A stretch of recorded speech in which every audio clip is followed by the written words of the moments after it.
Assalamualaikum warahmatullahi wabarakatuh. Bagaimana kabarnya semua? Sehat ya? Baik, kali ini kita akan membahas materi bab 1 pengantar ilmu geografi. Materinya adalah perkembangan ilmu geografi, objek studi geografi, aspek geografi, ruang lingkup geografi, dan pendekatan geografi. Baik, langsung saja kita masuk ke materi yang pertama, yaitu perkembangan ilmu geografi. Kata geografi berasal dari bahasa Yunani yang berarti geo dan graphein. Geo berarti bumi dan graphein berarti lukisan atau tulisan atau deskripsi. Secara sederhana, geografi didefinisikan sebagai ilmu yang menggambarkan atau mendeskripsikan bumi. Definisi geografi menurut para ahli. Menurut Eratosthenes, geografi adalah penggambaran mengenai bumi. Menurut Claudius Ptolemaeus, geografi adalah penyajian sebagian atau seluruh permukaan bumi dan fenomena-fenomena dalam bentuk peta. Menurut Immanuel Kant, geografi adalah disiplin ilmu yang memiliki objek studi gejala-gejala yang tersebar dan berasosiasi dalam ruang lingkup. Menurut Bintarto, geografi adalah ilmu pengetahuan yang menerangkan sifat-sifat bumi dan hubungan kausal gejala-gejala yang tersebar serta berasosiasi dalam ruang.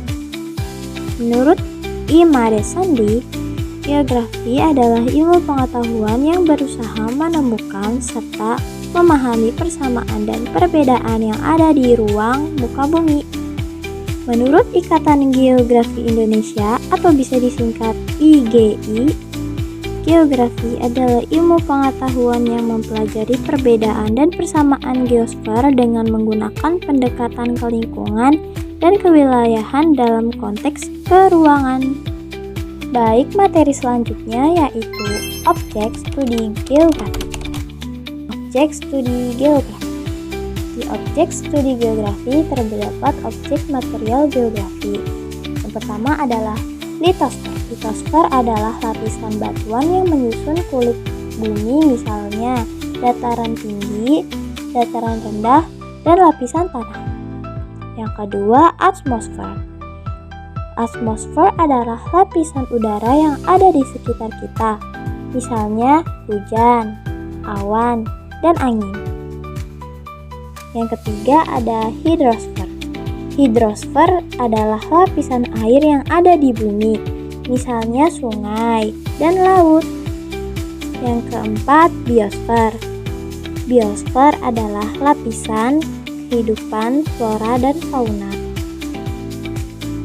Yang kelima ada antroposfer.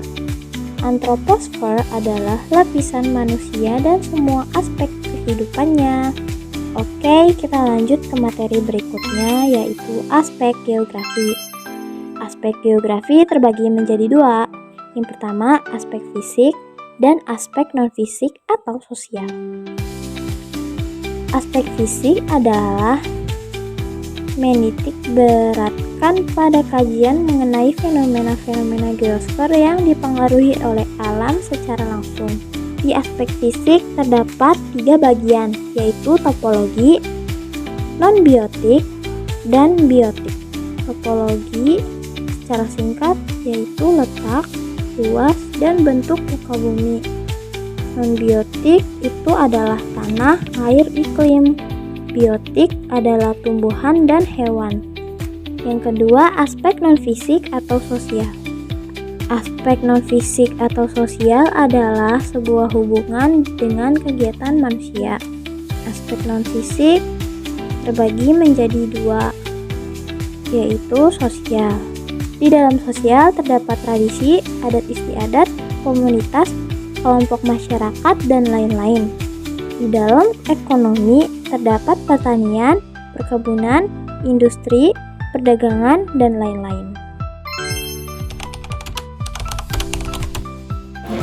Ruang lingkup geografi dibagi menjadi 4. Yang pertama, geografi fisik, kedua, geografi sosial, ketiga, geografi regional, keempat, geografi teknis. Mari kita bahas satu persatu.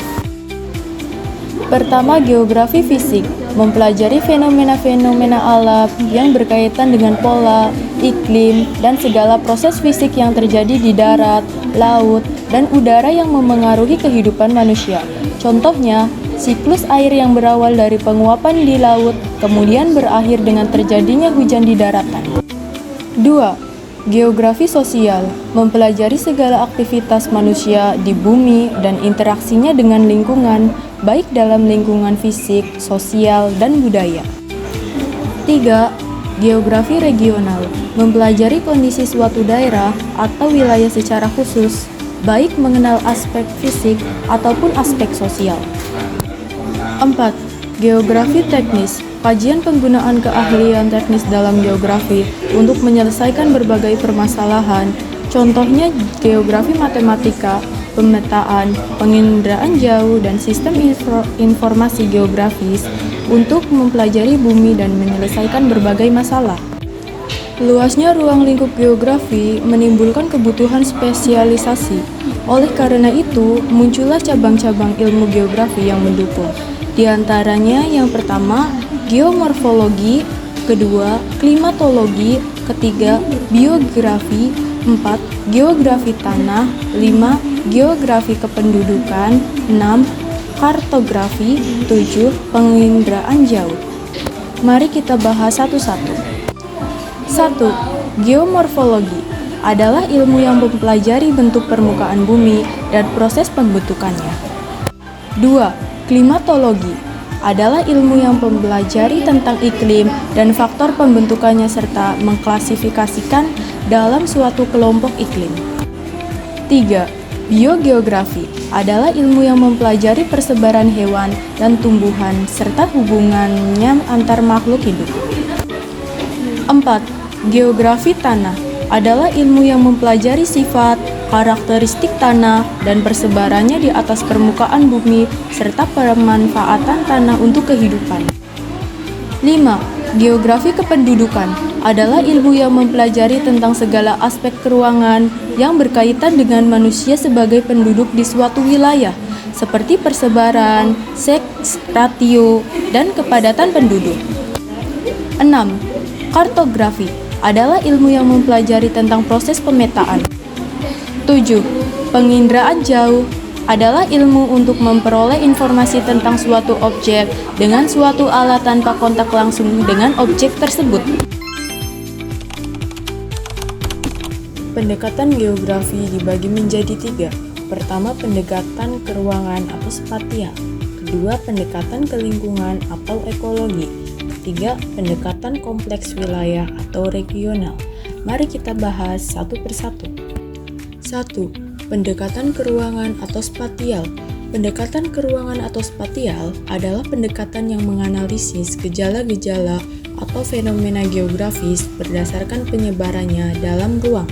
Contohnya, banjir di Jakarta akibat curah hujan yang tinggi berpotensi meningkat ketika hujan juga terjadi di puncak. 2. Pendekatan ke lingkungan atau ekologi. Pendekatan ke lingkungan atau ekologi adalah pendekatan yang menganalisis keterkaitan antara fenomena geosfer tertentu dengan variabel lingkungan yang ada. Contohnya, manusia memanfaatkan ikan dan sumber daya laut lainnya untuk mencari nafkah dan dikonsumsi. 3. Pendekatan kompleks wilayah atau regional. Pendekatan kompleks wilayah atau regional adalah peleburan dari pendekatan keruangan dan lingkungan. Contohnya, manusia yang membangun rumah harus melihat karakteristik wilayah dan lingkungan sekitarnya. Cukup sekian video dari kami, semoga bermanfaat. Wassalamualaikum warahmatullahi wabarakatuh.